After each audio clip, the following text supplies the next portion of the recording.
तो दोस्तों ये क्लास 11 2026 सामान्य हिंदी का पेपर वार्षिक परीक्षा है। चलिए इसे हल करते हैं।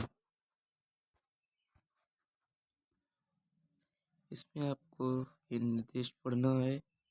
इसके बाद आपका पहला प्रश्न है, निम्नलिखित प्रश्नों में दिए गए 4 बहुविकल्पीय आपके प्रश्न है। सबसे पहला आपका प्रश्न है, दीप जले शंख बजे किस विधा है? तो ये आपका संस्मरण हो जाएगा। क्वेश्चन नंबर आपका दूसरा है, निम्नलिखित में से नाटक है। With option number 3, Mohan Rakesh कहानी का संग्रह है।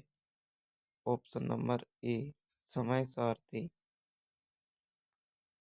क्वेश्चन नंबर आपका घाघड़ी है, आवारा महिर मसीहा के लेखक हैं प्रेमचंद। पृथ्वी रासों की रचना है चंद्रवर्त दाई। हिंदी का प्रथम महाकाव्य है कुमार रासो।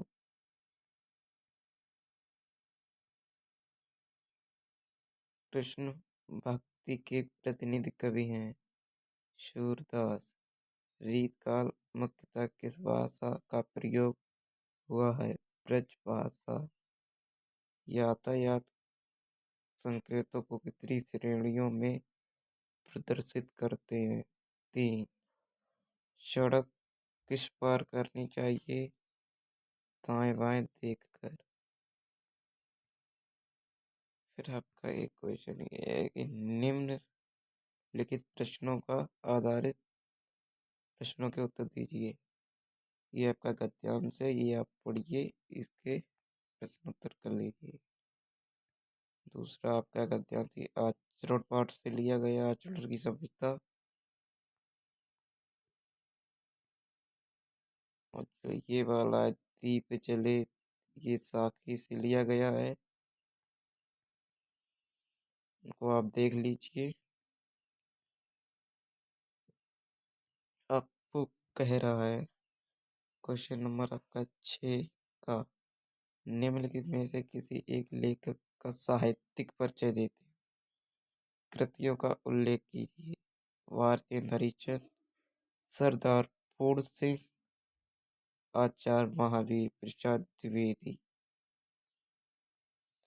दूसरा वो आपको कह रहा है नंबर, निम्नलिखित में से किसी एक कवि का साहित्यिक परिचय। इसमें उसने कवि का नाम नहीं दिया, आप किसी भी अपने कवि का एक साहित्यिक परिचय लिख सकते हो। फिर वो आगे कह रहा है,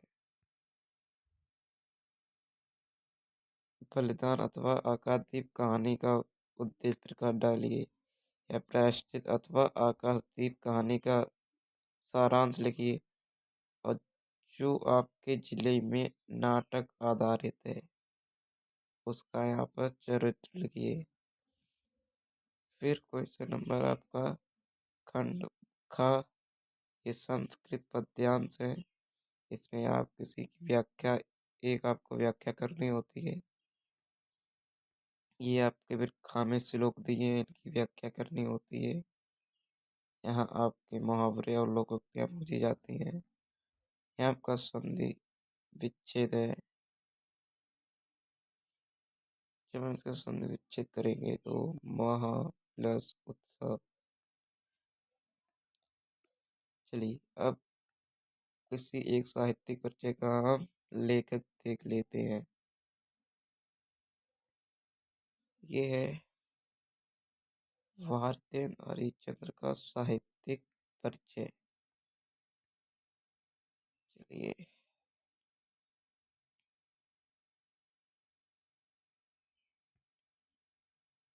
भारतेंद्र हरिश्चंद्र साहित्य। भारतेंद्र हरिश्चंद्र आधुनिक हिंदी साहित्य के जनक माने जाते हैं।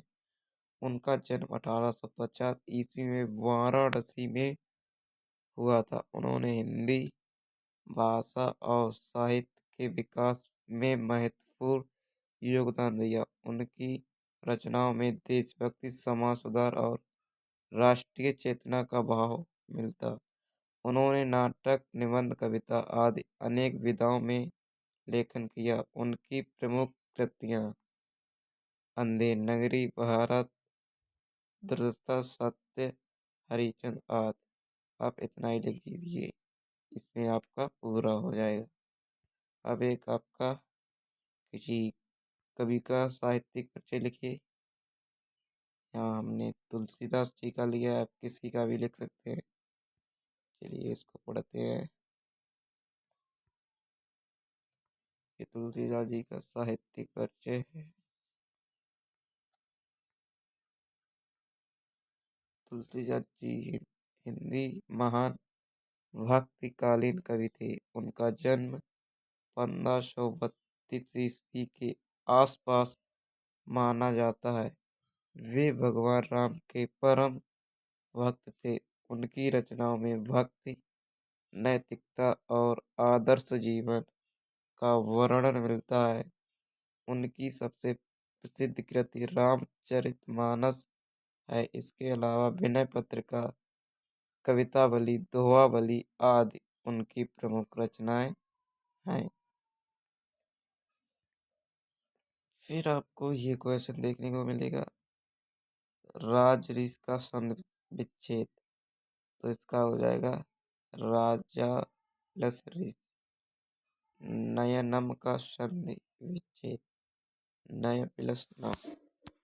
इसका आपका तृतीय एक वचन हो जाएगा। फिर वो हरि हरि समूह का ये हो जाएगा अपेक्षा उपेक्षा। इसका आंसर ये हो जाएगा। अनंत शब्द कौन सा अर्थ नहीं है? ऑप्शन नंबर डी अनुराग। आपको अर्क का सही अर्थ नहीं है।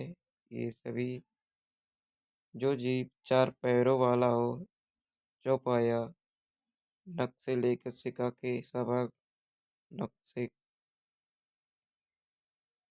इसमें आपसे कह रहा है इन्हीं दो वाक्यों को सही करिए। यहाँ पर गलत थोड़े थोड़े लिखे हैं, ये आप खुद सही कर लेंगे। यहाँ पर उससे श्रृंगार रस और करुण रस की परिभाषा उदाहरण सहित अनुप्रास तथा रूपक अलंकार की परिभाषा उदाहरण सहित दोहा अथवा सोरोटा छंद की परिभाषा उदाहरण सहित। 14 क्वेश्चन पूछ रहा है, सड़क समस्या नगर पालिका एक अधिकारी को आपको पत्र लिखना है, या फिर आप चिकित्सा किसी बैंक प्रबंधक चिकित्सा की शिक्षा हेतु ऋण प्रदान करने के लिए एक पत्र लिख सकते हैं। तो चलिए पहले हम श्रृंगार रस की परिभाषा देख लेते हैं। श्रृंगार रस जब प्रेम, सौंदर्य और आकर्षण का वर्णन किया जाता है वहाँ श्रृंगार रस होता है। इसका उदाहरण देख लो। श्याम रूप मनोहर लगे, सबके मन को बहाए। फिर आपका आता है अनुप्रास अलंकार। जब एक ही वर्ण बार बार आवृत्ति हो वहाँ अनुप्रास अलंकार होता है। चंचल चितवन चुना गई, यहाँ पर च्या का बार बार पुनरावृत्ति हो रही है। दोहा देख लीजिए। दोहा एक प्रसिद्ध छंद है जिसमें दो पंक्तियां होती हैं। पहली पंक्ति में 13 और 11, दूसरी पंक्ति में 11 और 13 मात्रा होती है। इसका ये उदाहरण। अब जो एक पत्र आपको सड़क सुरक्षा नगर पालिका को लिखना है, आप ये भी देख लीजिए। सबसे पहले आपको लिखना है, सेवा में अधिकारी जी, नगर पालिका, विषय गंदगी, सड़कों की समस्या संबंध। फिर आपको लिखना है, महोदय। यहाँ से लिखे, निवेदन है कि हमारे क्षेत्र की सड़कों पर बहुत गंदगी रहती है, नालियाँ भी साफ नहीं की जाती जिससे बदबू फैलती है और बीमारियों फैलने का डर रहता है। अतः आपसे निवेदन है कि सड़कों की नियमित सफाई कराई जाए। फिर आप यहाँ पर धन्यवाद डालकर यहाँ आप लिख सकते हैं आपका आज्ञाकारी शिष्य आभासा। यहाँ पर आप अपना पता भी डाल सकते हैं। तो इतना था आज की क्लास।